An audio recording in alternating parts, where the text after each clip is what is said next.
네, 안녕하세요. 신박사 기다렸습니다. 2023년 1월 8일 신박사의 다음 주 전략 시간입니다. 주말 잘 보내셨나요?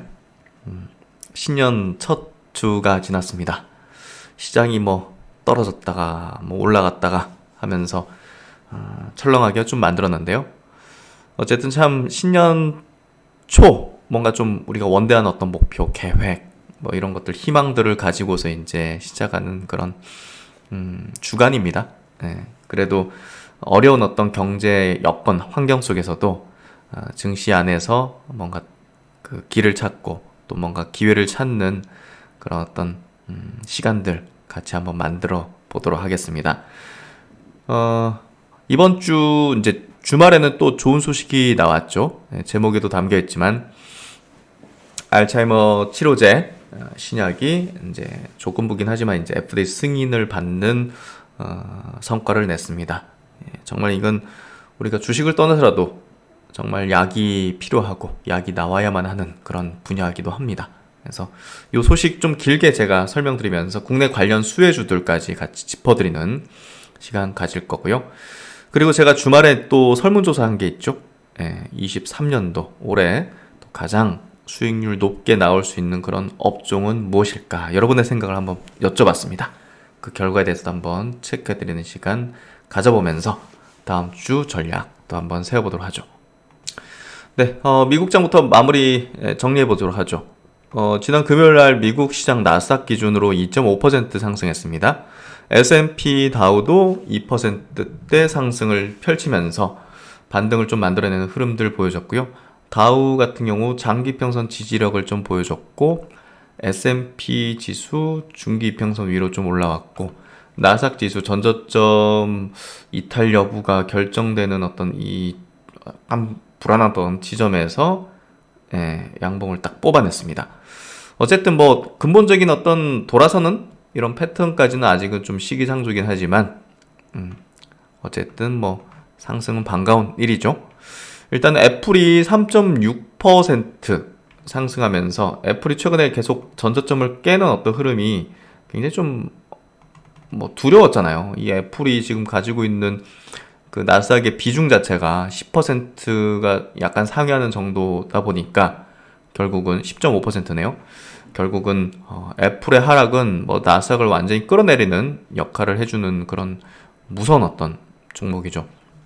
마이크로소프트도 전저점 이탈 여부 막 두려울 정도로 막 이렇게 하다가 비중이 8.5%니까 엄청 크잖아요. 반등해줬고 아마존이 전저점을 이탈하는 흐름이 계속 이어지면서 무서움을 좀 안겨줬죠. 4.4%의 나스닥 시총 비중을 자랑하고 있습니다. 구글 같은 경우는 이제 5% 넘는 거죠. 예, 대략 이제 5.3, 5.4% 가까이 되는 비중인데요. 두 개 합치니까 이것도 이제 마찬가지로 전저점을 깰 위치에 좀 도달하면서 무서움을 좀 주고 있죠.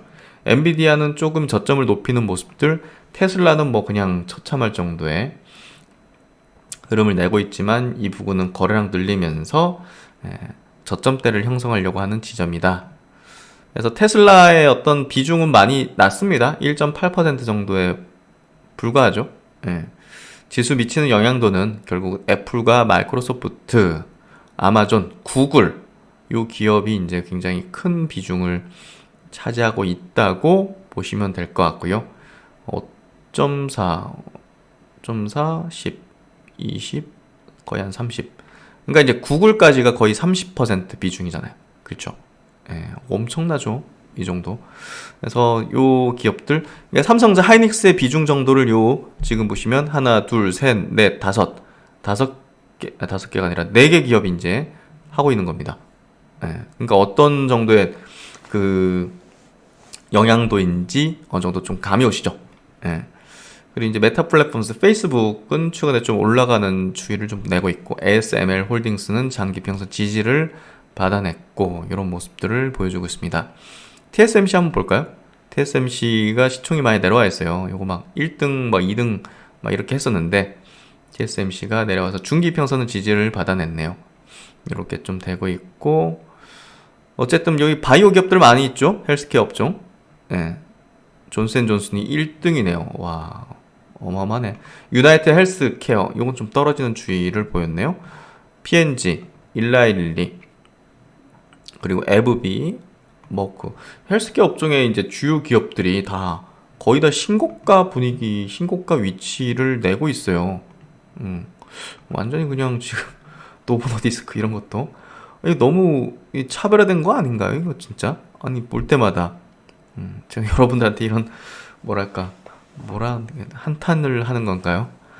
한국 바이오도 이제 날아오를 예, 그런 어떤 뭐 센티를 이제 낼 때가 되지 않았을까 싶은데 일단 기간 조정이 어느 정도 좀 일단락되는 흐름 속에서 뭔가 좀 추세 반전을 노리는 흐름이 한국 바이오들도 아마 되지 않겠는가. 어쨌든 요 이제 실적 나오는 헬스케어 이제 주요 빅팜 기업들이고 그 외에 이제 바이오 뭐 기업들 같은 경우는 뭐 사실 아직은 뭐 약세 흐름이죠. 대표적인 게 이제 바이오젠 같은 경우 그 알츠하이머 치료제 승인을 이제 받았지만 예, 받았지만 예, 여기 있죠. 받았지만 그렇게 이제 큰 상승을 내지 못했어요. 그래서 바이오텍 관련된 기업들은 아직 그다지 시세 분출을 내지는 못하고 있는 그런 상황에 좀 있는 상황이죠. 미래에셋에서 나온 어떤 그 미국 증시 마감 한번 리포팅 한번 보죠. 미국 증시가 이제 상승한 이유는요. 예, 이 비농업 고용자 수가 견고했으나 임금 상승이 둔화하고 있다는 점이 굉장히 부각되면서 상승 출발했어요. 이게 물가 상승에 예, 영향을 좀 줄 것이다. 좋은 방향으로. 그리고 또 이제 연준의 어떤 긴축 정책이 이거 조금 효과를 보고 있구나. 예, 이런 쪽으로 좀 얘기를 하고 있는 것 같고 테슬라가 중국 가격 인하 소식에 7% 급락을 하다가 그래도 플러스 반전을 좀 이뤄내면서 상승을 좀 보였습니다. 어쨌든 임금 상승이 둔화하고 있다. 이 부분이 긍정적인 영향을 미치면서 시장 상승을 줬고요. 어쨌든 한국 증시 월요일 날 뭐 좋은 영향을 주면서 미래에셋에서는 지금 한 1%대 상승을 낼 것이다. 출발할 것이다. 이렇게 좀 이야기를 하고 있네요. 어쨌든 필라델피아 반도체 지수가 4.6% 상승했으니 근데 이제 좀 삼성전자 하이닉스가 좀 선반영한 측면이 있었을 것 같고 바이오 쪽에 호재가 터진 부분이 이제 장 초반에 좀 바이오 섹터 전체 우호적인 분위기를 좀 연출할 수 있지 않겠는가 이렇게 좀 생각이 좀 됩니다. 어쨌든 섹터별 흐름을 보니까 전기차 자율주행 쪽도 3%, 반도체가 4%, 글로벌 2차전지 ETF 3.5%, 2차전지 반도체 이쪽으로 좀 강한 어떤 기조의 흐름을 미국 시장이 좀 보였네요.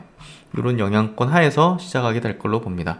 그래서 이제 주간 한국 증시는 떨어졌다가 이렇게 올라가는 추이를 통해서 그래도 이제 이거 진짜 이탈할까 겁났는데 위로 올려주는 흐름이었고요. 중요한 건 이제 뭐 21선을 회복해야죠. 그렇지 않으면 다시 헤딩하고 저항을 받으면 그 다음은 이 전 저점을 깰 가능성이 매우 높아져요. 그래서 이걸 빨리 돌파하든 해야 되는데 저항을 받아버리면 이게 조금 좋지가 않다. 역시나 코스닥도 마찬가지로 요 21선을 저항을 받아버리면 이거를 전저점 이탈 깰 가능성이 매우 높아지거든요. 그래서 21선을 빨리 돌파하는 여부가 중요할 것 같다. 그게 이제 다음 주에 화두가 될 것 같습니다. 이렇게 좀 정리하고 뭐 이슈, 바이오 이슈가 크니까 그거 한번 짚어보고 또 설문조사까지 한번 체크해보죠. 드디어 이제 바이오 쪽에 큰 호재가 나왔죠.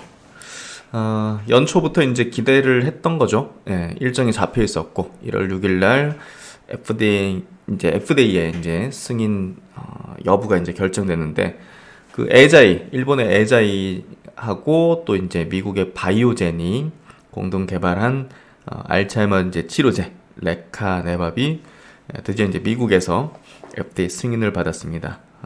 어쨌든 이제 그 조건부 승인이긴 한데 연말까지 이제 정식 승인을 받을 것이다 이렇게 좀 예상을 하고 있고요.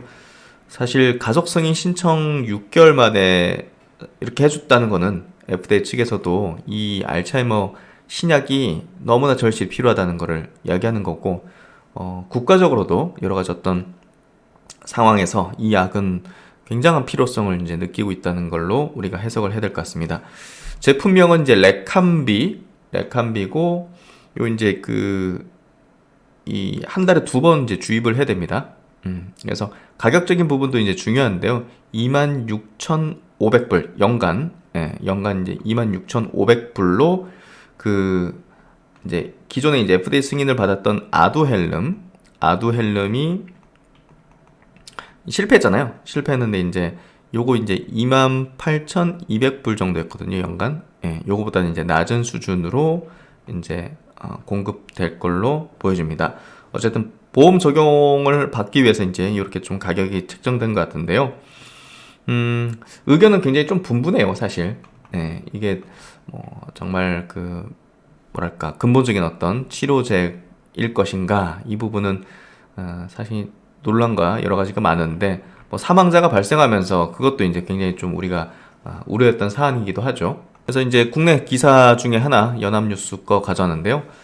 초기 알츠하이머를 늦추는, 초기 환자에게 이제 쓰는 그런 어떤 약으로 일단 종권부 승인을 내줬습니다. 초기 알츠하이머를 늦추는 신약 레카네밥이 신속 승인을 받았다. 최종 승인 여부는 이제 연말에 결정할 예정이다. 이렇게 좀 얘기를 하고 있고, 어쨌든 이제 가벼운 증상의 이제 초기 알츠하이머 환자에게 이제 사용할 수 있도록 이제 제한적으로 허가하는 신속 승인, 이제 조건부 승인을 내줬다고 보시면 될 것 같습니다. 레카네밥은 일본 에자이와 미국 바이오젠이 함께 개발한 신약으로 알츠하이머 발병 메커니즘을 목적으로 한 신약으로는 처음으로 이제 아멜로이드 베타 고 단백질을 줄여주는, 감소시켜주는 어떤 임상 결과를 내놓으면서 승인까지 오게 됐죠. 그래서 이제 기억력과 사고력 저하를 늦추는 효과를 신빙성 있게 입증했다고 전했다. 그래서 저도 이 동행 가족분들 몇 분하고 이제 통화하면서 알츠하이머에 대한 얘기를 좀 한 적이 있었는데요. 이게 이 치매 증상이 나타나기 시작하는 뭐 부모님을 보게 된다는 것 자체가 이게 너무나 정말 뭐 슬픔이 밀려오는 일이죠. 이게 우리가 지금 바이오적으로 또 주식 투자 쪽으로 이제 분석하기도 하지만 우리 모두에게 이제 일어날 수도 있는 일이며, 결국 내 자신에게도 일어날 수 있는 일이기도 한데요. 정말 슬픈 병이라고 하잖아요. 부모님이 나와의 기억을 잊어버린다, 잃어간다는 그게 너무나 슬픈 일이죠. 이 약은 정말 나왔으면 좋겠는데, 레카네밥도 이제 우리가 좀 자세히 임상 결과나 이런 것들을 들여다보면 뭐 근본적인 해결책까지는 좀 어려운 측면이 큽니다. 그래서 여전히 후발주자, 또 이제 이 알츠하이머 치료제를 개발하는 어떤 기업들에 대한 기대는 굉장히 높다고 보시면 될 것 같아요. 사실 이 FDA 승인으로 인해 가지고 뭐 일본 에자이라든지 미국 바이오젠의 주가가 폭등하는 그런 부분은 나타나진 않았죠. 뭐 결국 이제 주가는 이랬습니다. 장중에 7%까지 상승하기도 했지만 2.8% 정도로 마무리가 이제 된 거고요. 그만큼 이제 시간대로는 조금 오른 채 마무리가 됐네요. 어쨌든 엄청나게 이제 뭐 그렇게 또 상승한 건 아닙니다. 아도헬름이 상승했을 때 요때잖아요. 그러니까 이게 뭐 엄청나게 잘 팔릴 거라는 아직까지는 시장에 없던 기대가 엄청나게 크지는 않은 것 같아요. 그만큼 아두헬름을 완벽하게 능가하고 우리가 와 이제 치매 고통으로부터 조금 나아질 거다는 그런 확실한 기대를 좀 하기는 부족한 좀 임상 결과라고 좀 보면 될 것 같은데요. 어쨌든 아밀로이드 베타 요거로 이제 제거하는 방식으로 이제 작동하는. 근데 참 저도 이거 알츠하이머 이거 굉장히 2019년 말 코로나 터지기 직전에 이제 굉장히 분석을 많이 했었거든요. 책도 여러 권 사보면서 막 저도 개인적인 호기심과 막 지적 호기심 이런 것들이 발동돼가지고 여기에 대한 깊이 있는 저도 자료들을 찾아봤는데 이게 다 가설이란 말이에요. 임상이 지금. 예. 우리가 예를 들면 그 비소세포 폐암에 이제 그 변이 이제 그거죠. 유전자. 예, EGFR 이런 것까지 규명돼 가지고 거기에 타겟팅한 항체를 만들어서 이제 표적 항암제로 만드는 그런 건 이제 우리가 정확히 원인이 뭔지를 발견해 가지고 그걸 이제 억제하는 형식으로 이제 만들잖아요. 근데 이거는 밝혀진 게 없단 말이에요. 예, 알츠하이머를 일으키는 물질이 정확히 무엇인지 지금 아밀로이드 베타라고 추정해가지고 이제 가설을 세우고 이것 때문이다 해가지고 이걸 감소시키는 걸로 지금 대부분이 만들어지고 있는데 사실 언제든 예, 그 원인에 대한 또 가설에 대한 게임 체인저가 나타날 수가 있다는 겁니다. 그만큼 포텐이 크고 또 FDA가 웬만해선 승인을 내주려고 하고 그런 것들이 결국은 이번에 FDA 승인받은 레카네밥, 뭐 바이오젠이 폭발적인 상승이나 이제 기대치를 받기보다는 그 후발주자들, 예, 또 다른 방식이 없을까? 이런 것들에 대해서 새로운 걸 찾는 이 영역에서 뭔가 큰 포텐이나 가능성들이 열리는 또 주가 측면에서도 높은 상승률을 내는 그런 기업들이 나타나지 않겠는가 이렇게 좀 추정하는 거죠. 그래서 아직까지 이 원인이 밝혀지지 않았다는 게 바이오 우리가 투자하는 데 있어서는 굉장한 영역이라는 거죠. 예. 그걸 정확히 밝혀낸 기업, 그걸 타겟팅하는 기업이 나타난다면 그거는 주가가 뭐 10배가 문제가 아닐 수도 있다는 겁니다. 10배거가 문제가 아닐 수도 있다는 거예요. 그만큼 이 영역 자체에 대한 포텐은 다른 영역을 완전히 압도할 정도로 크다는 것을 이야기를 해주는 거죠. 그래서 아밀로이드를 표적으로 한 치료제가 실패를 거듭해왔으나 연구자들은 아밀로이드를 포함한 복합적인 치료법이 필요하다. 그러니까 다른 방향으로도 포함한 다른 방향으로도 좀 필요하다는 얘기를 하는 거예요. 그러나 레카네밥의 효과에 대해서는 논란의 여지가 있다. 일단은 뭐 추가적인 자료를 제출해서 뭐 최종 승인을 이제 검토한다 이렇게 얘기를 하고 있는데요. 그래서 이제 알츠하이머 치료제들의 이제 효능에 대해서는 이렇게 또 인터뷰나 설문지를 통해서 이루어집니다. 예, 그리고 이제 그 뭐 감소한 것들 그런 것들을 이제 추적하는데 레카네밥을 18개월간 투여받은 환자들은 점수 하락폭이 투여받지 않은 사람들보다 0.5점 정도 작은 것으로 나타났다. 연구팀은 이는 기억력과 판단력 등 저하가 5개월 정도 늦춰지는 효과로 볼 수 있다고 밝혀졌다. 그래서 이제 뭐 워싱턴대 한 박사는 레카네밥은 치료제가 아니다. 이 약이 질병 진행을 멈추게는 못하지만 속도는 상당히 늦어준다. 이는 환자가 6개월에서 1년 정도 더 운전을 할 수 있음을 뜻한다고 얘기를 하고 있습니다. 이 정도 효과다. 6개월 정도 운전을 좀 더 할 수 있을 정도다. 또 다른 박사는 이 약의 효과는 진짜 미미하다. 임상적으로 유의미한 수준에 약간 못 미치는 것 같다. 대부분 환자는 효과를 인지하지 못할 것이다고 얘기를 했습니다. 그래서 그는 의미 있는 개선을 위해서는 18점 척도에서 최소 1점은 개선돼야 되는데 아까 0.5점 정도니까 미미하다 이런 얘기를 하고 있는데 부작용도 좀 우려되는 부분이라고 합니다. 레카네밥은 한 달에 2번 주사를 맞아야 되는데 2주에 1번 불편과 함께 뇌 부종과 가벼운 뇌출혈 등 부작용을 포함한 부정적인 측면이 있다고 지적을 했다. 또 FDA는 임상시험에서 혈액응고 방지제 복용자 2명이 숨진 것과 관련해서 의사들의 혈액응고 방제제를 복용하는 환자에게 레카네밥을 처방할 때는 주의하라고 이제 경고를 했죠. 요것 때문에 이제 조사를 했는데 뭐 이 약 때문은 아니었다고 이제 확인되면서 이제 승인까지 오게 된 건데요. 레카네밥이 FDA의 최종 승인을 받더라도 알츠하이머 환자들이 얼마나 이용할 수 있을지는 미지수다. 레카네밥이 널리 사용되려면 효과 부작용 논란이 해소되고 레카네밥 가격 정책, 또 65세 이상의 노인 공공건강보험인 메디케어 및 민간보험 적용 문제 등이 해결돼야 되기 때문이다. 그래서 가격적인 부분을 이제 아두엘린보다 낮추고 또 보험을 적용받기 위한 그런 가격으로 좀 책정한 것 같은데요.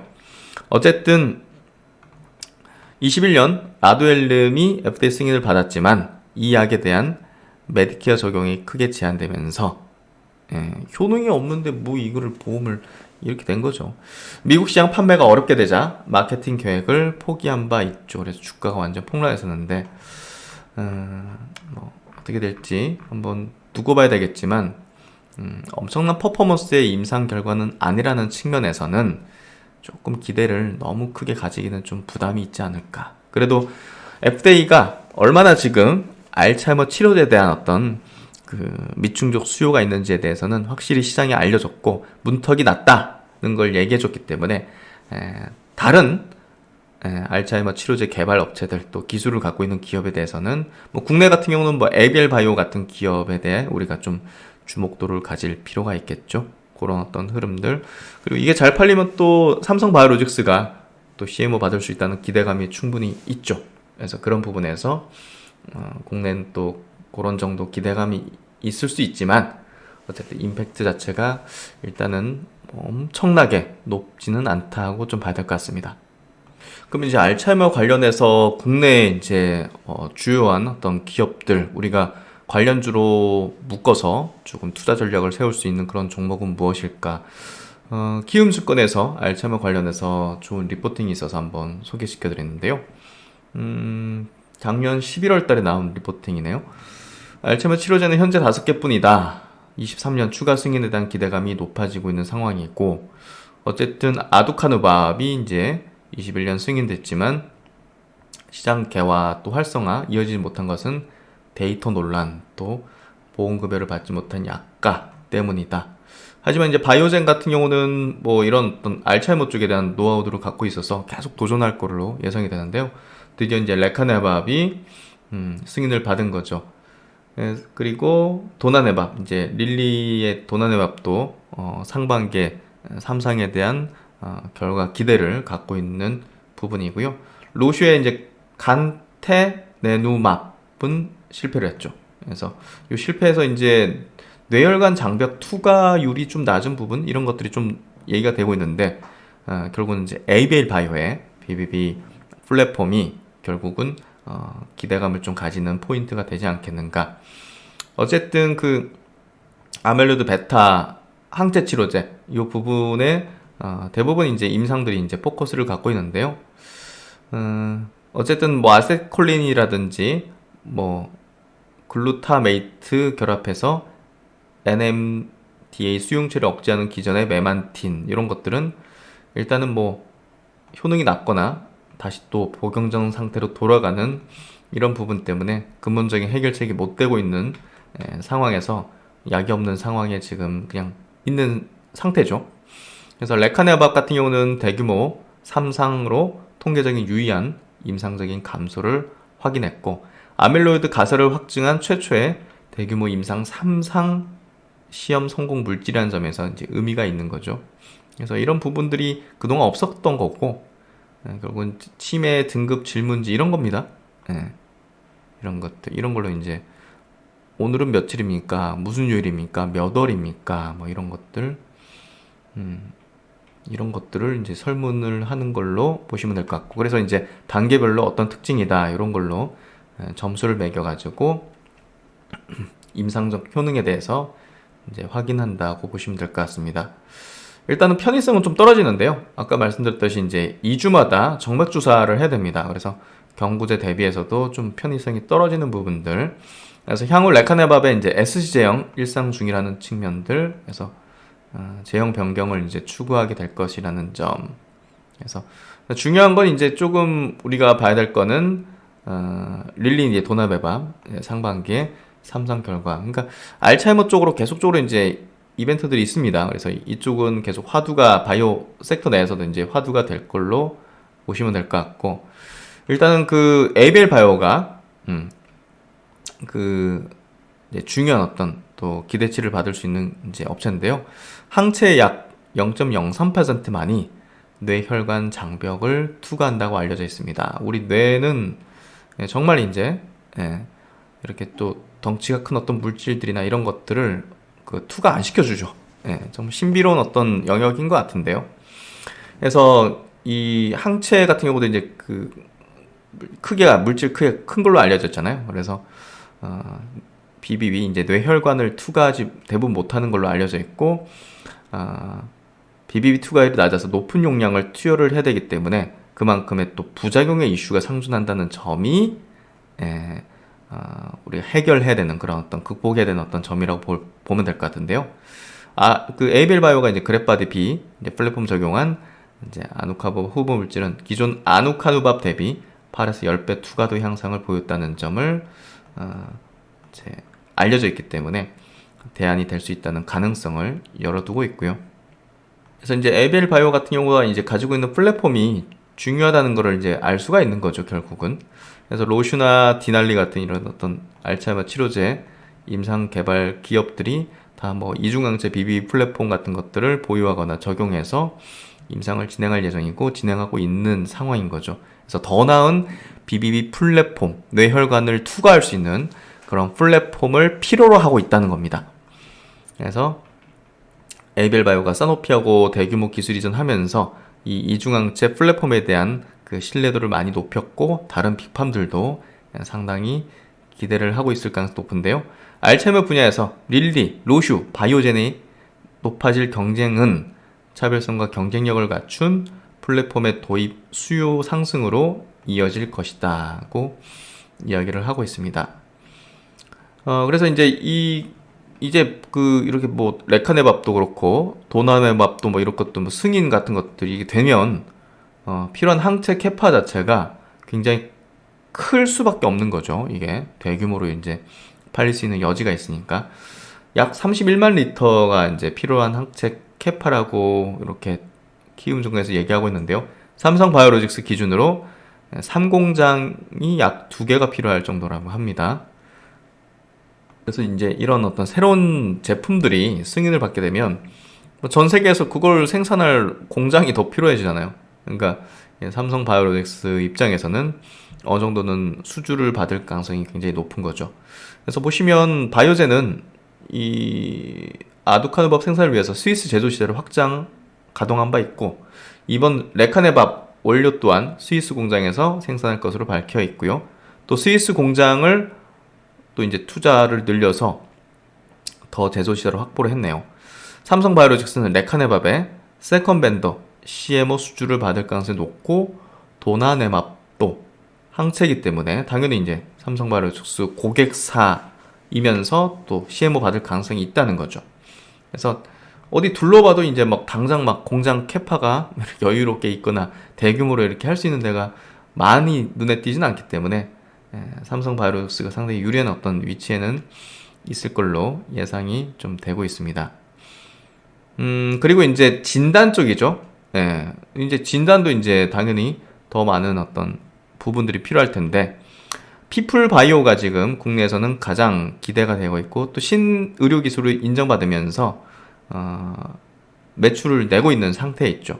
그래서 피플 바이오 쪽으로 진단에 대한 어떤 포인트는 우리가 가질 수 있는 기업이라고 좀 보면 될 것 같습니다.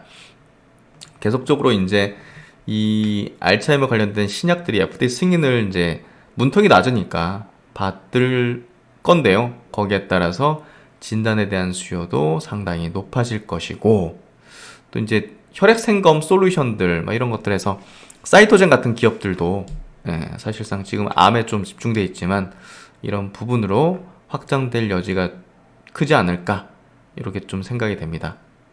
그리고 이제 펀딩 그 사이트를 통해 가지고 제가 2023년 가장 높은 수익률을 줄 업종에 대해서 이제 설문 조사를 해봤는데요. 제가 어떻게 보면 좀 그 보기가 좀 제 생각을 좀 담았던 게 아닌가 생각도 되는데요.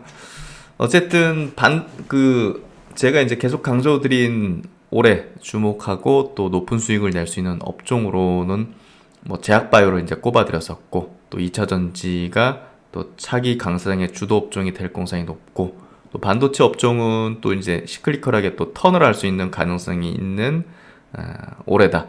그러니까 바닥권을 형성하고 있는 기간 조정의 구간이다. 대표적인 이제 업종이라 볼 수 있죠.